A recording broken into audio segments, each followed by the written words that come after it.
Querido irmão, querida irmã, nos coloquemos na presença de Deus, em nome do Pai, do Filho e do Espírito Santo.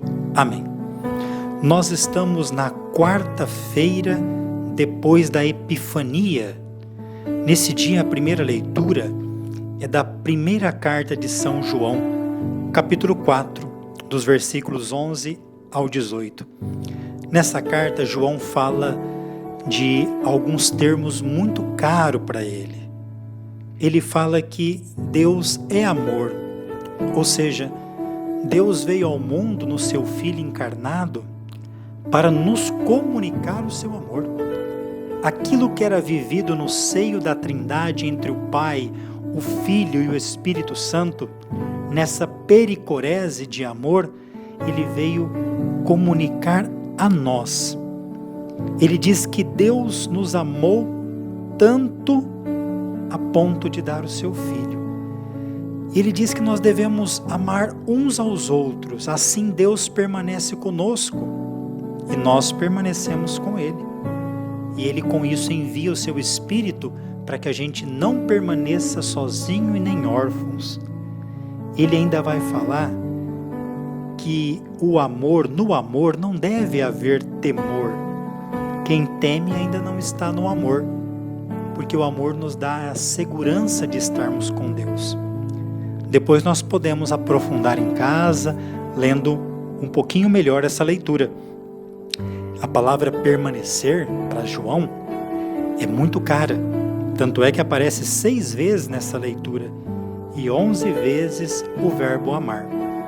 O evangelho de hoje é de São Marcos, capítulo 6, dos versículos 45 ao 52. Hoje, ele retorna dizendo assim: olha, depois de Jesus ter feito a multiplicação dos pães, ter saciado 5.000 homens, Jesus obrigou os discípulos a entrarem na barca. A barca para nós é uma referência da igreja, e pediu que eles fossem à frente para Betsaida, que fica na outra margem. Enquanto isso, Jesus estava se despedindo daquela multidão. Depois de despedir, ele subiu no monte para rezar. Olha que importante isso. Sempre depois de uma missão, Jesus ele faz uma referência da importância da oração. Ele sobe, é um movimento, vai ao monte, que é o lugar do encontro com Deus, para rezar, para apresentar tudo o que viveu. Os discípulos estão na barca, já estava ficando tarde, noite, e lá no meio do mar, e Jesus estava sozinho rezando. Jesus, então, ele viu os discípulos cansados de remar. Olha que interessante, na leitura anterior, nós vimos que Jesus viu uma multidão como ovelhas sem pastor e teve compaixão. Aqui, Jesus viu os discípulos cansados de remar, porque o vento era contrário. Imaginou remar contra o vento? É muito cansativo.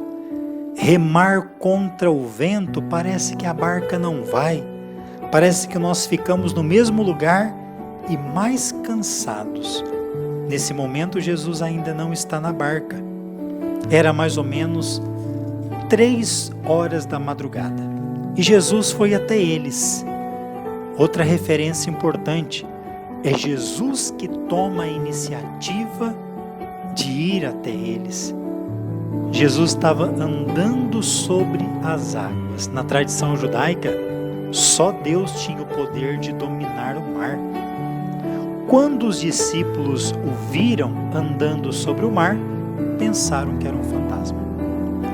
Até então nós estamos vendo que é Jesus que vê. Agora os discípulos viram e começaram a gritar, assustados. Mas Jesus então logo falou assim: coragem, sou eu. É uma referência também ao nome de Deus no Antigo Testamento, eu sou. Sou eu, não tenhas medo. Então Jesus subiu, entrou com eles na barca. É assim que Jesus caminha conosco. Ele entra e conduz a barca da igreja, acalmando. Aqui o vento cessa, agora a gente pode remar, porque Deus está conosco. Essa é uma certeza. Só que depois de tudo isso, eles ainda estavam endurecidos porque não tinham compreendido o milagre da multiplicação dos pães. Porque realmente é um milagre de muita reflexão. Que Deus nos ajude hoje a estar na barca da igreja, a estar na nossa barca e a acalmar os ventos fortes. Louvado seja nosso Senhor Jesus Cristo, para sempre seja louvado.